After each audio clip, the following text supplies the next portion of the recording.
Bonjour, bonjour. Si tu as une agence ou que tu es tout simplement freelance et que tu cherches à ensuite scaler, par exemple, par hasard, à dépasser la barre des 10 000 € par mois, cette vidéo va pertinemment t'intéresser parce que je vais te dire parce que l'agent, le modèle traditionnel d'agence est peut-être l'un des pires modèles en ce moment à lancer pour devenir libre et indépendant. Donc, personnellement, j'ai une agence et j'ai pu remarquer beaucoup de choses en travaillant avec certains clients dans le milieu du e-commerce que malheureusement, j'ai beaucoup eu de gens, de prospects, qui se sont fait arnaquer, qui se sont fait soulager de 73 000 €, parfois 6 000, parfois 50 000. C'est euh, c'est assez compliqué. Beaucoup de personnes, malheureusement, euh, ils vont dans ce business model-là pour l'histoire de l'argent facile. Et du coup, les prospects, ils vont tomber une fois dans le panneau, ils vont pas tomber une fois dans le second. Allez, peut-être qu'ils vont essayer peut-être qu'ils vont essayer de donner de la chance à une personne. Malheureusement, à plusieurs reprises, les personnes les entuent. C'est littéralement ce qui est en train de se passer, ce que je vois beaucoup dans les appels que j'ai. Ensuite, tu dois forcément le remarquer, il y a beaucoup de personnes qui se lancent là, notamment des copywriters qui ne font pas du tout de recherche, qui sont très mauvais, qui vont pas du tout, qui sont là concrètement juste pour l'argent. Il n'y a pas, il y a pas de mal à ça, mais il faut quand même faire un minimum bien son travail. Et à cause de ça, ça donne en fait cette impression euh, de croire que les agences, c'est devenu synonyme d'arnaque. Il y a littéralement zéro création de richesse. On ne peut pas, il y a littéralement voilà, zéro création de richesse. On ne peut pas du tout qualifier ce business model-là de rentable pour une personne, que ce soit un freelance ou un CEO d'agence, pour pouvoir justement scaler et apporter de bons résultats à ses clients. Ça devient très compliqué, notamment rien que le fait de d'essayer de charger un fixe, un fixe plus de performance. De nos jours, les personnes ne veulent même plus en entendre parler. Tellement, tellement justement ils se sont fait arnaquer par deux personnes, même en ajoutant des garanties. C'est pas du tout c'est pas du tout simple. C'est même extrêmement compliqué. Donc, est-ce que c'est une voie royale pour être libre? Je vais exactement te montrer ça en détail dans cette vidéo, donc reste bien jusqu'à la fin, parce qu'il va y avoir vraiment un sacré, un sacré morceau. Donc, évidemment, tu te demandes, ok, il y a de plus en plus d'agences qui se lancent dans ce marché-là, de plus en plus d'entrepreneurs qui sont débutants et qui essaient de s'en sortir, quoi. Qu'est-ce que je vais devoir faire pour me débarquer et moi-même atteindre les 10 000 € par mois? Bon, ben, premièrement, spoiler alert, les tactiques et les stratégies qui fonctionnaient en 2016, ce n'est plus du tout le cas. Ce n'est plus du tout bon. Par exemple, ce que je te conseille fortement, c'est de revoir ton offre. Si tu es bon, par exemple, d'avoir quelque chose de non-brainer, donc de travailler à la performance, ça va, à toi, ça va te permettre de faciliter la vente. Et si tu es bon, littéralement, tu fais beaucoup plus d'argent. Bien sûr, c'est une question de confiance. Par exemple, certains clients dans mon aventure, certains clients, il aurait malheureusement vu que j'ai facture du genre 8 10 000 €. Pour te donner un ordre d'idée, tellement je leur ai apporté de résultats. Et du coup, certaines personnes peuvent être très renfrognées à cette idée-là. Du coup, il faut que tu trouves vraiment euh, de quoi te différencier et pas juste ajouter une sorte de garantie ou une offre. Donc, il faut créer un système, un mécanisme unique qui va te permettre de te différencier. Tu as plusieurs personnes qui font ça. Tu as moi avec mon mécanisme unique qui est tout simplement la Customer Retention Application, donc pas par mon service qui est une même marketing. Il faut toujours prendre le soin de, euh, voilà, de créer quelque chose qui soit nouveau pour pas dire totalement, pour pas dire à chaque fois email marketing, Facebook Ads, etc. Les gens ils veulent plus du tout voir ça. Ils vont dire encore un, il veut juste ma thune. C'est pas comme ça qu'il faut que tu réfléchisses. Ensuite, évidemment, pour te démarquer, il va falloir que tu apportes d'excellents résultats à tes clients et que ces derniers-là vont produire des témoignages. Donc, il faut littéralement que tu leur dises pourquoi est-ce qu'ils ont commencé à travailler avec toi, dans quel état est-ce qu'ils étaient auparavant, dans quel état est-ce qu'ils étaient maintenant, dans quel état ils sont maintenant pour qu'il y ait vraiment une augmentation de statut. Et tout ça, ça va permettre en fait d'avoir de la crédibilité aux yeux de la personne que tu démarches, ou alors même dans le cadre de l'inbound. Ensuite, si tu fais totalement la prospection, tu sais pertinemment, ou peut-être d'ailleurs que tu es débutant, mais honnêtement, si tu fais la prospection, il faut littéralement que tu fasses du volume. Plus tu contactes des personnes, plus tu deviens chanceux. C'est littéralement ce que j'ai fait. Et de nos jours, je sais pertinemment que si j'envoie 100 emails à une personne, enfin à une personne différente, je sais pertinemment que j'obtiens 3 réunions, 3 appels de vente, tellement mon offre est qualitative, tellement c'est quelque chose que tu qui fait, voilà, c'est tellement qualitatif. En plus, c'est quelque chose qui décharge totalement la partie de la responsabilité de la personne, que ça serait stupide de dire non à cette offre-là. D'ailleurs, en parlant de cette offre, si tu n'as toujours pas lu le livre d'Alex Hormozy, lis-le, crois-moi, c'est une pépite. Ensuite, évidemment, euh, pour te démarquer, pour essayer d'atteindre le simple palier des 10 millions par mois, parce que c'est quand même là que tu deviens que tu commences, disons, à être bien, financièrement, à être en plus, à avoir autre chose en tête que l'argent. C'est bien évidemment essuyer des échecs. Par exemple, que ça soit dans des codes email ou que ça soit dans des codes DM, comme tu le vois, j'ai beaucoup de choses, d'échecs de style, de personnes que j'avais qualifiées au préalable, que, qui, auxquelles mon service correspondait pertinemment à leurs besoins, que, mais forcément, vu qu'ils se font contacter par email par des centaines de personnes, j'avais même vu sur LinkedIn la dernière fois une personne qui se faisait contacter plus de 100 fois chaque jour, rien que pour les CV et le recrutement, en candidature spontanée. Et ces personnes-là, comme tu le vois, il faut vraiment te démarquer et il faut faire du volume. Très souvent, ils penseront que c'est une arnaque.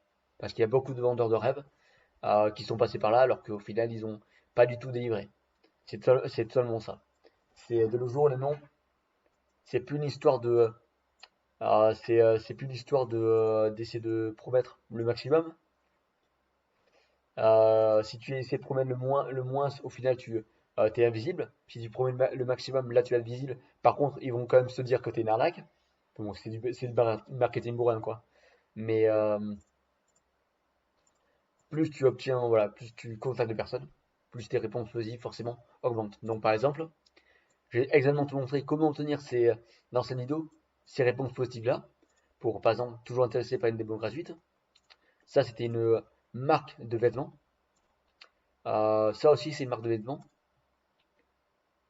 Et ça, c'est une marque de café, pour te donner un ordre d'idée. Alors, je vais te montrer tout ça en détail plus tard, mais bien évidemment, je vais répondre à la question, est-ce la fin des agences? Cette question-là, comme tu le vois, il y a beaucoup de gens qui sont incompétents, qui voilà, promettent du rêve, qui ne savent pas réellement, qui se promettent expertes sans réellement l'être. C'est Du coup, les personnes ne veulent plus prendre le risque. Bien sûr, l'attention, ça reste de la nouvelle monnaie. Du coup, ça reste quand même si ces personnes-là ne veulent plus prendre de risques, ils savent pertinemment que ça prenne, que pour eux, ça reste très intéressant. Aussi non seulement ils n'arrivent pas à atteindre leur objectif en tant qu'organisation. en tant qu'organisation, mais voilà. Donc, comment faire pour rendre ce business model totalement viable? Si tu n'as pas de client, ça risque d'être très compliqué parce que tu passes derrière les gens qui ont déjà des études de cas, qui ont déjà des témoignages, mais tu as possibilité dans ce monde, c'est comme tout, tu as possibilité de travailler gratuitement pour des personnes, et ce travail gratuit va te permettre à toi de te démarquer. Ça sera pas, bien sûr, ça sera pas du tout les meilleurs clients qui soient, les gens qui préfèrent du travail gratuit, c'est pas jamais, c'est pas les meilleurs clients, même voir par la performance. Euh, mais dans tous les cas, le travail gratuit, ça marche. Tu vas en plus pouvoir te créer un certain réseau. C'est, ça marche réellement. Et pour cela, en fait, rien que pour obtenir un seul client en proposant tes services gratuitement, ça va pas te plaire, je le sais. Mais il va falloir que tu contactes au minimum 200 personnes d'une niche différente. Donc, par exemple, dans mon cas, je suis dans la niche des, euh, de l'e-commerce spécialisé plutôt côté consommable, et ensuite je me reniche une nouvelle fois. Donc, par exemple, complément alimentaire, café, savon, en fonction de la personne à qui je parle. Donc, le but de toi, c'est de faire tout simplement d'aller cold caler des prospects pour leur poser des questions en premier et évaluer le marché. Donc, bien sûr, il n'y a pas que l'e-commerce dans le monde. Le cold calling, par exemple, de ce que j'ai expérimenté, ça marche pas du tout en e-commerce. En e-commerce, c'est plutôt du cold DM, donc sur LinkedIn.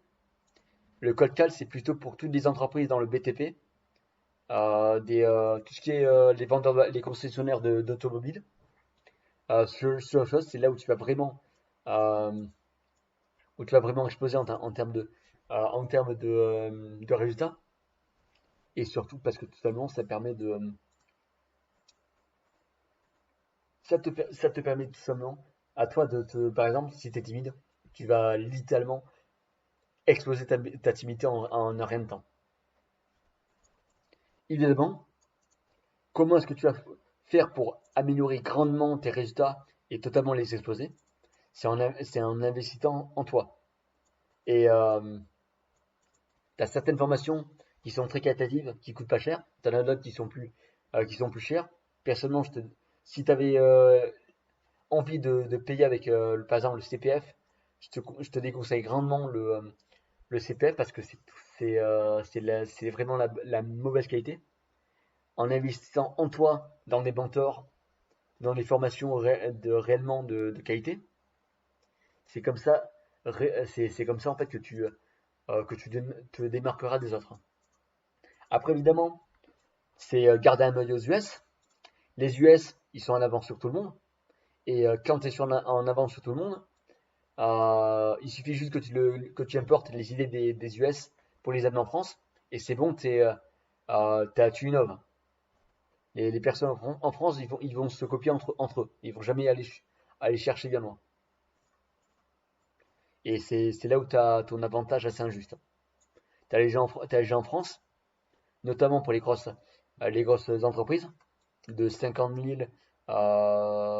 voire plus de 100 000 de chiffre d'affaires, qui justement vont pas réellement se poser ces questions-là. Regardez un peu sur leurs concurrents indirect. Euh, Bien sûr, travailler à la performance gratuitement.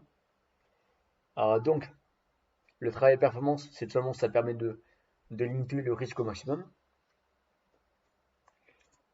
Voilà, ça te permet de limiter le risque au maximum. Toi, ça te permet d'acquérir de l'expérience. Bien sûr, bien sûr, voilà, ce sera un travail. En termes de travail performance, ce que je conseille, c'est de travailler pour des gens qui déjà se font pas mal d'argent. Parce que le travail à la performance, une personne qui a moins de 50 000 euros par mois, je le sais moi-même voilà, pour avoir travaillé. dans ces choses-là. Si une personne se fait par exemple 50 000, je sais que en 30 jours, je lui apporte à peu près entre 10 et 15 000 euros par, par mois. Du coup, juste de bonus et ensuite la personne scale. Et si tu prends un petit pourcentage, ça déjà ça permet d'en vivre. Mais si ces personnes-là en question, ils, euh, ils gagnaient que 5 000 euros, on va dire, tu vas lui apporter quoi 5 000 euros par mois, tu vas lui rapporter entre 500 et 1000 euros. Toi, c'est que dalle. Toi, toi, ça te rapporte que dalle. Du coup, tu vas essayer de privilégier des petits clients. Mais au final, tu leur rapporteras que la merde. Et c'est ce que je te déconseille fortement. Plus la personne jamais, plus la personne est grosse, plus tu lui apportes de meilleurs résultats. C'est un truc débile parce que dans tout cas, tu es bien payé. Toi, premièrement, tu fais du bon travail. Ensuite, tu engages des gens pour travailler sur tes lacunes. Par exemple, pour moi, donc dans tout ce qui est e-commerce, si tu vas un peu sur mes réseaux, mes designs, c'est pas du tout ça. Les designs email, ça rapporte, ça, c'est pas le truc que je fais, qui me rapporte qui pour moi, qui rapporte le plus de résultats à mes clients. C'est surtout euh, tout ce qui est email marketing et tout ce qui est copywriting aussi. Parce que du coup, voilà, tu fais des recherches et tu passes un plutôt bon moment. Évidemment, toutes les personnes que tu vois sur les réseaux, dont je tairai le nom, mais tu as des gens qui arrivent quand même à vendre des formations alors que eux aussi, des formations de CMMA, alors que eux aussi n'ont jamais apporté de résultats réels à leurs clients. Et il faut vraiment que tu aies toujours un certain esprit critique parce que c'est ce qui manque de nos jours, la transparence et le fait de te remettre en question constamment. Tu as beaucoup de gourous qui vont par exemple se faire un contrat à 73 000 euros, et ces personnes-là ensuite, elles vont, elles vont poster sur le réseau comment est-ce que j'ai obtenu 73 000 euros en 30 jours. Comment est-ce que tu as obtenu 73 000 euros en 30 jours? Ok, c'est ok. Mais ce qu'elles te disent pas derrière, c'est qu'elles ont arnaqué les personnes derrière. Et c'est pas comme ça que c'est pas comme ça que tu crées un business à succès. On n'est pas là pour, on est peut-être bourrin, mais on n'est pas là pour arnaquer les gens. Donc, évidemment, le business model des agences, il a besoin de se réinventer. Je sais pas si tu as déjà essayé. Avant, en 2016, il suffisait de dire on va vous rapporter 20% de chiffre d'affaires en plus grâce à Facebook Ads. Les gens, ils étaient tout oui. Ils disaient ok, c'est quoi. Et là, tu pouvais les closer très rapidement. Il suffit juste d'envoyer 100 emails et c'est bon, t'avais ton premier client. C'est plus du tout le cas. Il suffit plus non plus de dire on travaille avec des e-commerçants. Ça c'était ok en 2016. Maintenant, il faut devenir beaucoup plus niché. Il faut dire on travaille avec les consommables, on travaille avec les magasins, les vêtements, les boutiques de vêtements en ligne.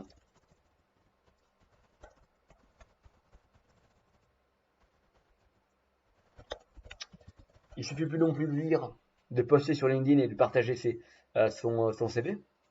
Jamais si t'as rien à raconter, si t'as rien à raconter et si t'as pas de groupe d'engagement sur LinkedIn, ça va être compliqué. Tu vas pas pouvoir réellement créer voilà, une certaine audience. Tu peux partager les CV. Il y a tellement de gens de nos jours qui cherchent un emploi en temps de récession que c'est plus tout d'actualité. Faire du mass email, pareil, avant ça marchait bien. Maintenant, les gens ils voient très bien que si c'est un email qui n'a pas été personnalisé, il n'est pas spécifiquement pour eux. Du coup, il faut vraiment se réinventer, créer des emails qui soient personnalisés, des emails qui, bien sûr, qui prennent du temps, qui se font pas comme ça.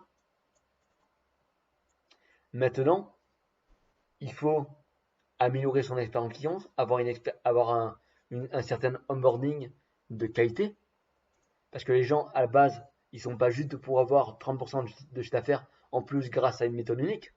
Ils sont là surtout pour être pris par la main, pour leur dire aisément qu'est-ce que pour leur dire aisément qu'est-ce qu'ils doivent faire et quelles sont les étapes à faire, ne pas être laissé dans le flou. Travailler à la performance, en plus de ça, pour toi, c'est super bien parce que du coup, si ton client est gros, tu te fais beaucoup d'argent. Donc personnellement en termes de travail performance, j'ai jamais apporté plus de 100 000 euros par mois. Actuellement, le maximum que j'ai pu apporter, c'était 36 000 euros en un seul mois. Mais, euh, mais je peux te dire que quand tu as le résultat de ton travail qui tombe, ça fait plaisir. Avoir une connaissance profonde de la psychologie humaine, c'est-à-dire par exemple de bouffer plein de livres tels que Comment se faire des amis par Dale Carnegie, Comment influencer les manipulations par, par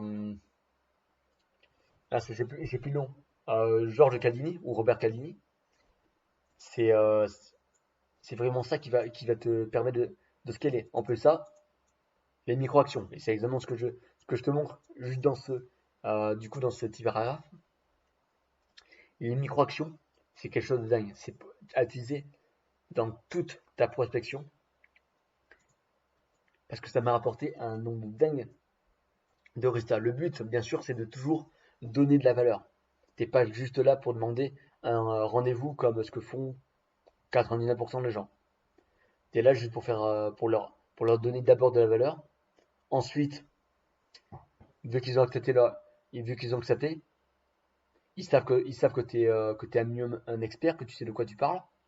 Et c'est comme ça qu'ils convertissent à des appels de 45 minutes, 1 heure, et que tout simplement tu les closes dans ton offre. Ça marche du tonnerre si tu as une offre irrésistible. Parce que surtout, ça fait travailler qu'un seul truc, qui est seulement la confiance, augmenter le niveau de confiance du prospect. Donc, par exemple, comme tu le vois, d'abord, le framework de ce type d'email, de ce type de point de contact, que ce soit du email ou du code IM, c'est tout le monde de personnaliser la personne. Par exemple, sur Anthony. Bonjour Anthony, j'ai vu récemment que vous avez pris un nouveau poste en tant que conseiller stratégie média, puis ensuite tu leur poses une question qui soit spécifiquement prévue pour eux. Donc par exemple, est-ce que ça ne va pas se poser votre problème avec votre entreprise et est-ce que vous nécessitez toujours justement par rapport à son domaine d'activité. Voilà, c'est vraiment quelque chose de très, de très personnalisé et on va poser que des questions. On va vraiment s'intéresser à la personne. Ensuite, une fois que la personne répond, on va évidemment reformuler avec ce qu'il vient de nous dire, et après on place le speech. Et le but du pitch, c'est pas de convertir un appel, c'est d'obtenir une réponse positive. Une fois que la réponse positive est faite, du coup on fait ce qu'on a prévu de faire. Donc par exemple, de mon côté, je peux envoyer un échantillon du travail que j'ai spécialement fait pour votre marque. Et ça permet voilà, de pitcher sans forcément pitcher. Une fois que la personne répond, tout simplement on lui envoie le travail, puis on lui envoie une vidéo personnalisée pour par exemple lui dire les instructions de ce travail-là. Donc ces personnes-là, en fait, ils reçoivent déjà de la valeur. Rien que jamais, si tu fais bien ton boulot, rien que le boulot que tu auras fait, euh, ça lui permettra à lui d'augmenter significativement ses résultats. Ses résultats et voilà. Ça permet vraiment à toi de donner un maximum de valeur. Cette personne-là, même si elle est pas, même si elle est pas réellement intéressée, dans tous les cas, elle va se souvenir de toi. Elle va dire ah oui, il a quand même fait ça pour moi. Et c'est ça tout le but. Donc, ok, c'est pas la même chose que comme ce qu'on avait dit pour les agences, par exemple, de déléguer un freelance, mais c'est une sorte d'agence 2.0. D'abord, tu commences à acquérir des compétences. Ensuite, une fois que tu connais les compétences et que tu gagnes bien ta vie, tu vas déléguer pour justement essayer de scaler. C'est ça le but de l'agence. Et ça permet de transformer drastiquement ton client. Voilà. Donc, c'est tout pour cette vidéo full valeur. Évidemment, si tu es actuellement sur YouTube, n'hésite pas à liker et à partager cette vidéo. Sur ce, je te dis à très vite, à une prochaine, et surtout, abonne-toi pour ne rien rater. Et accroche-toi, tu vas réussir. Allez, sur ce, je te dis au revoir.